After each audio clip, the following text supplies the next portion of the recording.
Сайн байна уу сурагчдаа. Өнөөдөр бид алдарт зураач Ван Гогийн нэгэн бүтээлийн тухай товч танилцсан. Винсент Ван Гог бол сэтгэл хөдлөлөө зургаар илэрхийлдэг уран бүтээлч байсан. Винсент Ван Гог нь асар олон гайхамшигт бүтээл төрвж, дэлхийн хүмүүст үнэлж баршгүй өв үлдээсэн алдарт уран бүтээлч билээ.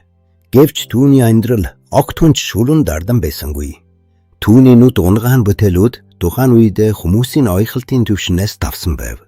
Иймээс хүмүүс түүний зургуудыг төдийлөн ойхож чаддаггүй байлаа. Зарим нь яагаад ийм нар байдаг юм бэ хэмээн гайхан шүмжилж түүний бүтээлүүдийг худалдан авах хүн бараг олддоггүй байсан гэдэг.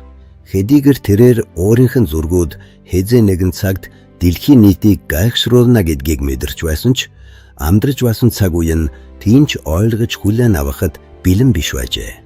Иймхүү тэрээр хүнд хэцүү амьдралыг туулж цэл залуухан насандаа хорвоог орхисон юм. Харин өнөөдөр түүний уран бүтээлүүд хэдэн сая доллараар үнэлэгдэж дэлхийн урлагийн сор бүтээлүүдийн нэг болсон байна.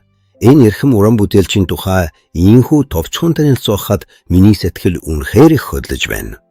Та бүхэн энэ дахин давтагдашгүй хүний амьдрал уран бүтээлийг цаашид илүү гүнзгий судлан тань мэдхийг уриалж байна.